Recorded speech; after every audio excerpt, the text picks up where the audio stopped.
Hi, I'm Brandon Cheshire, founder and chief protagonist of SunHarvest Solar and Electrical in Phoenix, Arizona.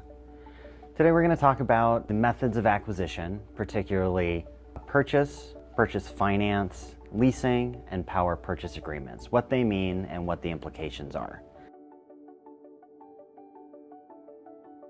So, the highest return on investment that you can take advantage of when you purchase solar is to actually purchase it with capital. So a cash purchase returns the highest investment annually.